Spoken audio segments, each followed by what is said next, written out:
오늘 이곳에 계신 성령님, 우리에게 말씀하시고 우릴 가르치소서. 닫힌 우리 맘 열어주시고 주의 빛으로 밝혀 우릴 인도하소서. 오늘 이곳에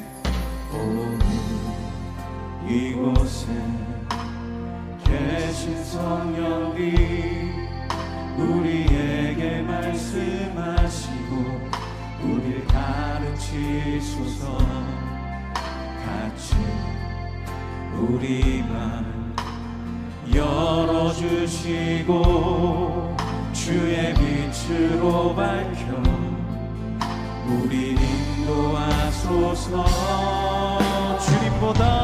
주님보다 앞서지 않고 겸손하게 주님의 말씀 기다리니 주님 손에 눈을 드립니다. 사랑으로 인도하소서.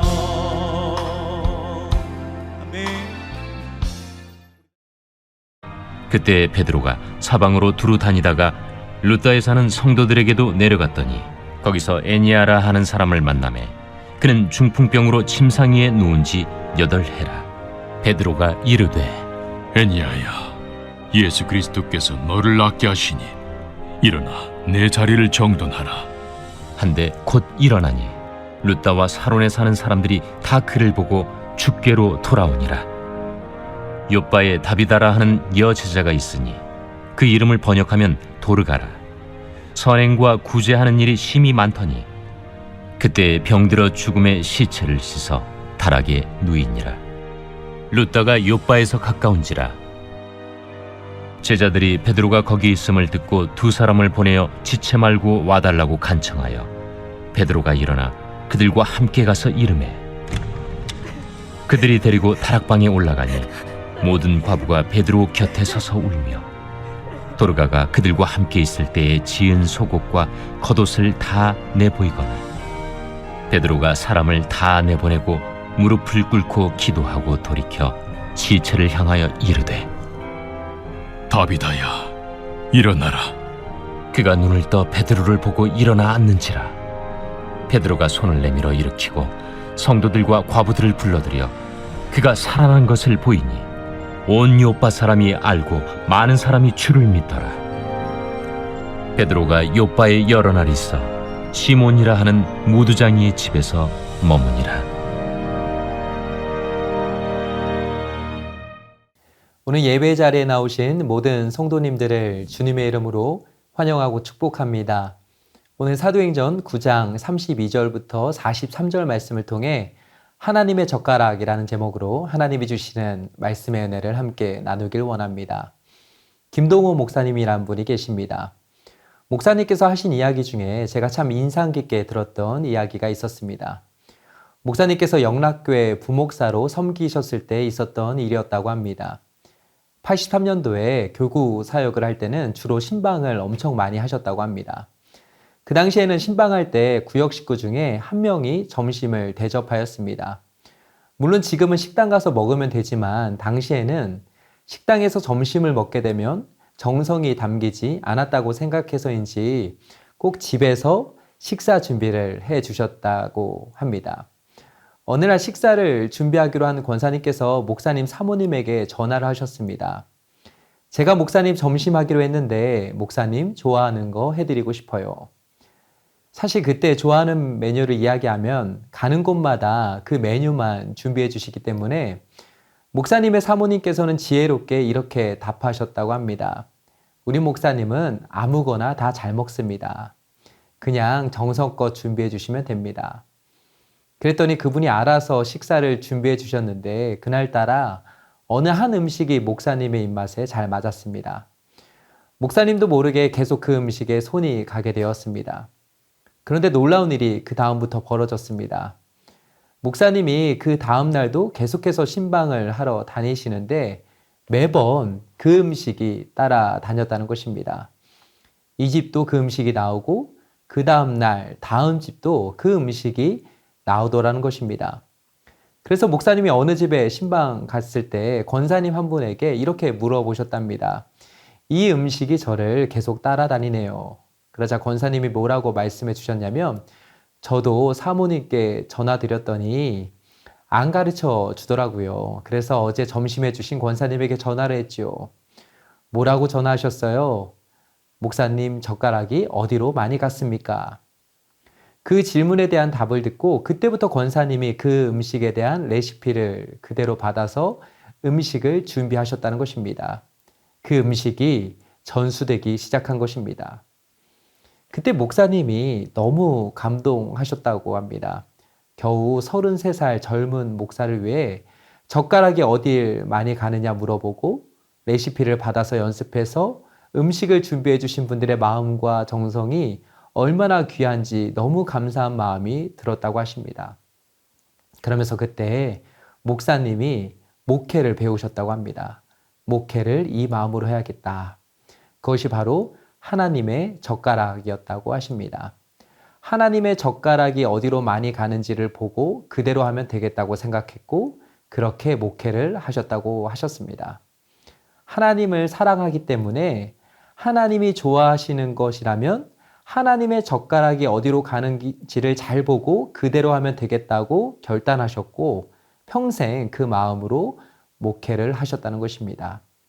주 안에 사랑하는 여러분, 저는 오늘 말씀을 묵상하다가 문득 이 이야기가 떠올랐습니다. 하나님의 젓가락이 어디로 많이 가는지를 본다는 것은 다른 말로 하면 하나님이 기뻐하시는 사역, 하나님이 기뻐하시는 삶을 살아간다는 표현으로 바꿔 말할 수 있을 것입니다. 하나님을 사랑하는 사람에게는 하나님이 기뻐하시는 삶을 살고 싶어하는 마음이 자연스럽게 생기게 됩니다. 하나님의 자녀인 우리는 하나님이 기뻐하시는 삶을 살아가야 합니다. 이를 위해서 우리에게 먼저 필요한 것이 있습니다. 그것은 바로 하나님이 무엇을 기뻐하시는지를 알아야 한다는 것입니다. 앞서 목사님이 좋아하시는 음식이 무엇일까 살펴보고 그 음식을 준비해 주셨던 분들의 마음과 모습처럼 우리도 하나님이 무엇을 기뻐하시는지에 대해 성경을 통해 살펴봐야 합니다. 그리고 하나님이 원하시고 기뻐하시는 대로 살아가야 합니다. 이런 관점에서 오늘 본문 말씀을 함께 살펴보고 묵상하고자 합니다. 오늘 말씀을 보면 베드로가 등장합니다. 베드로는 여러 지방을 두루 다녔습니다. 예루살렘과 갈릴리와 사마리아 지역을 다니면서 교회와 성도들을 방문하였습니다. 그들을 만나서 위로하고 격려하였습니다. 오늘날로 말하면 목회자가 여러 가정들을 방문해서 신방하는 그런 의미로 볼 수 있습니다. 그래서 오늘 본문 32절에는 이렇게 기록되어 있는 것입니다. 그때 베드로가 사방으로 두루 다니다가 루다에 사는 성도들에게도 내려갔더니 루다라는 지역에 사는 성도들을 만나기 위해 베드로가 내려갔습니다. 거기서 한 사람을 만나게 됩니다. 그 사람에 대해 성경은 세 가지 정보를 우리에게 줍니다. 먼저 이름은 애니야라는 이름을 가진 사람이었습니다. 두 번째 정보는 이 사람에게 중풍병이 있었다는 것입니다. 마지막 세 번째 정보는 중풍병으로 인해 8년 동안이나 누워 지내고 있었다는 것입니다. 성경은 이 세 가지 정보만 우리에게 줍니다. 베드로가 어떻게 해서 그 사람을 만나게 되었는지에 대한 구체적인 다른 설명은 해주지 않습니다. 성경은 베드로와 애니야 사이에 어떤 이야기가 먼저 오고 갔는지에 대해서는 아무런 정보도 주지 않습니다. 대신에 34절은 우리에게 이렇게 말씀합니다. 베드로가 이르되 애니야야 예수 그리스도께서 너를 낫게 하시니 일어나 내 자리를 정돈하라 한데 곧 일어나니. 지금 성경이 주목하는 메시지는 무엇입니까? 예수 그리스도께서 너를 낫게 하셨다는 것입니다. 예수님은 우리를 살리시는 분이십니다. 하나님의 기뻐하심은 우리를 치유하고 살리는 것입니다. 하나님께서 예수님을 이 땅에 보내신 이유는 무엇이었습니까? 예수님이 이 땅에 오셔서 하신 사역 중에 하나는 바로 우리를 고치시고 치유하시며 회복시키는 것이었습니다. 마태복음 4장 23절부터 24절을 메시지 성경으로 보면 이렇게 표현하고 있습니다. 예수께서 회당을 집회 장소로 삼아 사람들에게 하나님의 진리를 가르치셨다. 하나님 나라가 그분의 주제였다. 바로 지금 그들이 하나님의 선하신 통치 아래에 있다는 것이었다. 또한 예수께서는 질병과 잘못된 생활로 고통받는 사람들을 고쳐주셨다. 로마의 지배를 받던 시리아 전 지역에 소문이 퍼졌다. 사람들은 정신질환, 정서질환, 신체질환 할 것 없이 아픈 사람이면 누구나 데려왔다. 예수께서는 그들 한 사람 한 사람을 고쳐주셨다. 점점 더 많은 사람들이 모여들었고 그 행렬은 끝이 없었다. 저는 이 구절을 읽을 때 예수님께서 그들 한 사람 한 사람을 고쳐주셨다는 표현이 너무 좋았습니다. 부모는 자녀가 아프고 고통스러워할 때 부모의 마음도 찢어지고 아프게 됩니다. 우리는 하나님의 자녀입니다. 하나님의 자녀의 우리를 바라보시는 하나님의 마음은 어떠하시겠습니까? 오늘 말씀은 베드로가 행한 기적에 초점을 맞추고 있지 않습니다. 예수 그리스도가 이 사람을 치유하셨습니다. 하나님의 기뻐하심은 한 영혼이 복음의 능력으로 고침받고 치유되고 살아나는 데 있습니다. 이것은 그 뒤에 나오는 사건에서도 동일하게 찾아볼 수 있습니다. 요빠라는 지역에 다비다라는 여제자가 있었습니다. 이 사람은 선행과 구제하는 일을 참 많이 했던 사람이었습니다. 사람들에게 선한 영향력을 끼치고 있었던 사람이었습니다. 그래서인지 이 사람이 병들어 죽게 되자 사람들이 룻다에 있던 베드로에게 이곳에 꼭 좀 와달라고 간곡히 부탁을 하게 됩니다. 룻다에서 요빠까지는 약 16km 정도 떨어져 있었습니다. 보통 반나절 정도면 도착할 수 있는 거리였습니다. 베드로가 그곳에 도착하였습니다. 모든 과부들이 울고 있었습니다. 그때 베드로가 어떻게 했냐면 40절과 41절에 보니까 이렇게 말씀하고 있습니다. 베드로가 사람을 다 내보내고 무릎을 꿇고 기도하고 돌이켜 시체를 향하여 이르되 다비다야 일어나라 하니 그가 눈을 떠 베드로를 보고 일어나 앉는지라.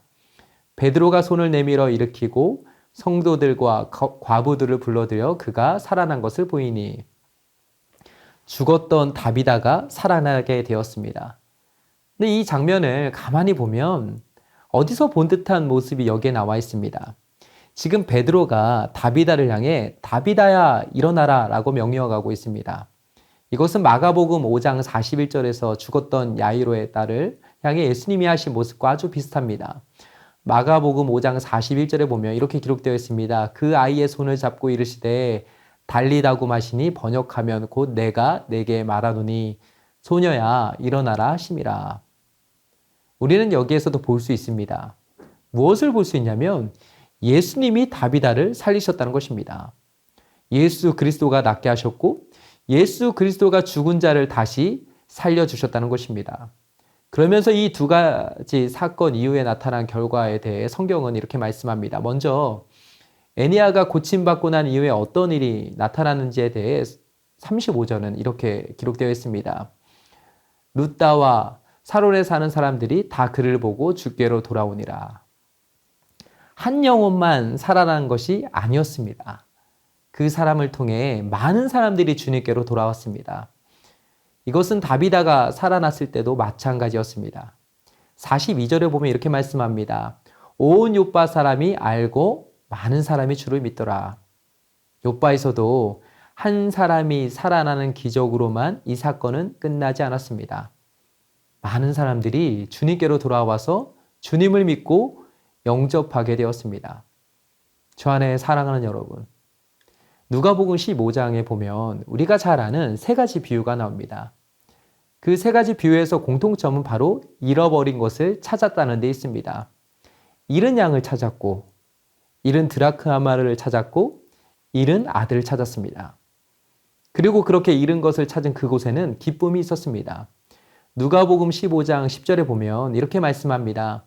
내가 너에게 이르노니 이와 같이 죄인 한 사람이 회개하면 하나님의 사자들 앞에 기쁨이 되느니라. 하나님의 기뻐하심은 한 영혼이 고침받고 회복되고 살아나는 데 있습니다. 한 영혼이 주님께로 돌아올 때 우리 주님의 기쁨은 너무나도 큰 것입니다. 이것은 우리도 마찬가지입니다. 하나님이 기뻐하시는 것을 우리가 해드리면 우리도 그 하나님의 기쁨을 함께 누리고 경험하게 됩니다.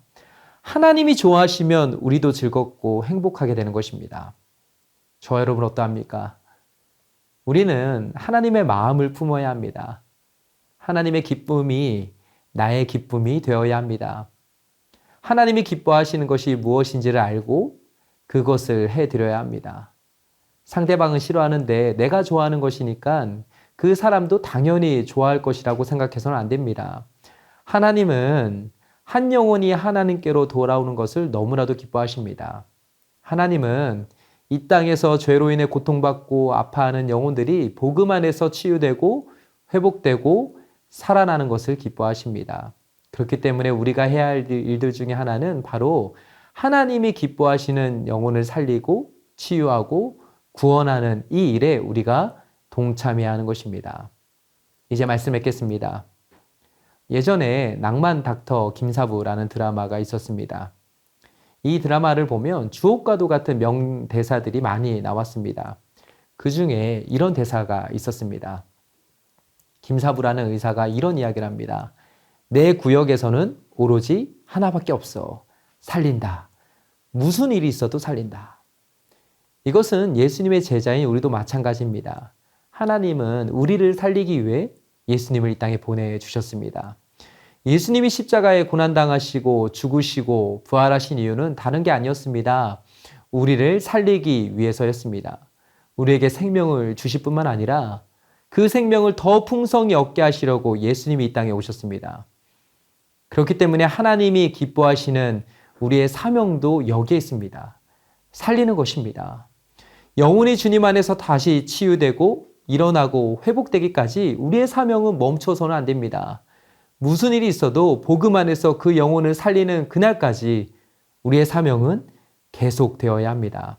소망하기는 나 주님의 기쁨 되길 원하네 라는 찬양 고백처럼 제가 주님의 기쁨이 되길 원합니다 라는 믿음의 고백을 담아 주님이 기뻐하시는 영혼을 살리는 일에 함께 동참하길 원합니다. 이렇게 기도하며 하나님이 기뻐하시는 삶을 살아가는 저 여러분을 통해 하나님의 기쁨이 우리 자식뿐만 아니라 우리가 만나는 모든 사람들에게 흘러 넘치게 되길 주님의 이름으로 축복합니다. 이제 기도 제목을 읽고 함께 기도하겠습니다. 첫째, 나 주님의 기쁨이 되길 원합니다. 하나님이 기뻐하시는 삶이 무엇인지 깨닫게 하소서. 아멘. 둘째, 하나님이 나에게 허락하신 영혼들을 주님의 마음으로 바라보길 원합니다. 그들이 복음 안에서 치유되고 살아날 수 있도록 은혜를 주소서. 아멘. 셋째, 하나님의 사명자가 되길 원합니다. 영혼 구원의 사명을 끝까지 힘있게 감당하여 풍성한 열매 맺게 하소서. 아멘. 함께 기도하겠습니다.